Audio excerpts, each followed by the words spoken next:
महत्त्वाची बातमी, राज्यातील सगळ्या शाळांमध्ये खरं तर 7 नोव्हेंबरपर्यंत वंदे मातरम गीत गायनाचे आदेश आहेत। समूह गीत हे सादर करावं असे आदेश आहेत।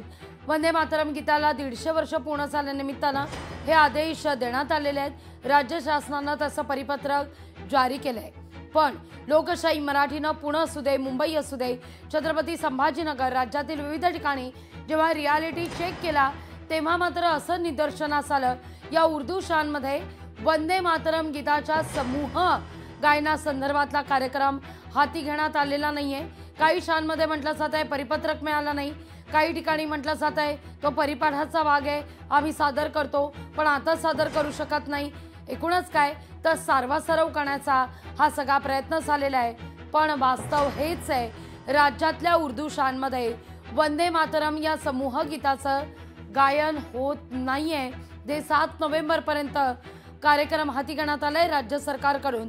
या संदर्भात उर्दू शाळांमध्ये मात्र ग्राउंडवर परिस्थिती जर आपण पाहिली तर कुठेही वंदे मातरम गीत म्हटलं जात नाहीये। दिवसभर लोकशाही मराठी हा मुद्दा लावून धरणार आहे। या सगळ्या संदर्भात विविध पक्षांच्या प्रतिक्रिया सुद्धा आपण घेणार आहोत। सकाळच्या सत्रात आपण मंगलप्रभात लोढा ज्यांनी हे आदेश जारी केले त्यांच्याशी देखील संपर्क साधला।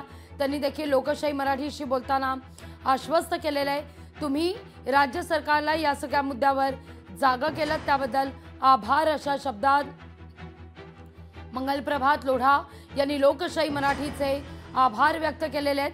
त्याचबरोबर या सगळ्या मुद्द्यावर आपण जातीनं लक्ष घालू, गंभीर पावलं उचलू, जिथं नोटीस पोहोचलेली नाहीये त्या ठिकाणी नोटीस पोहोचवण्याचा प्रयत्न करू असं आश्वासन देखील मंगलप्रभात लोढा यांनी लोकशाही मराठीशी बोलताना स्पष्ट केलंय। पुढच्या काही तासात 2 तासात कॅबिनेटच्या बैठकीला सुरुवात होईल, तेव्हा देखील लोकशाही मराठी हा मुद्दा लावून धरणार आहे। तर मनसेची देखील आपण भूमिका जाणून घेण्याचा प्रयत्न करणार आहोत। मनसेला देखील या सगळ्या संदर्भात विचारणार आहोत। खरं तर लोकशाही मराठीकडून मनसेची प्रतिक्रिया जाणून घेण्याचा प्रयत्न देखील केला जातोय, पण मनसेच्या संदीप देशपांडे यांनी आपण या सगळ्या मुद्द्यावर सध्या बोलणार नाही असं म्हटलेलं आहे। त्यातून आता एक सवाल उपस्थित होतोय, भोंगे उतरवण्यासंदर्भात मनसेनं मात्र रोखठोक भूमिका घेतलेली होती, प्रसंगी खळखटाक करण्याचा इशारा देखील दिलेला होता। आता मात्र ज्या शाळांमध्ये वंदे मातरम हे गीत गायलं जात नाही त्या शाळांमध्ये मनसे खळखटाक करणार का हा सवाल या निमित्तानं उपस्थित होतोय। इतकंच नाही तर या सगळ्या मुद्द्यावर मनसे जर मवाळ भूमिका घेत असेल, सावध भूमिका घेत असेल आपण म्हणूया, तर मनसे मविया सोबत गेल्यामुळे मनसेच्या भूमिकेत काही बदल झालाय का हा देखील सवाल उपस्थित होतोय। या सगळ्या प्रश्नांची उत्तरं आपण सातत्यानं मनसे आणि विविध पक्षांशी घेण्याचा प्रयत्न देखील करूया। तोवर वळूया पुढल्या महत्त्वाच्या बातमीकडे।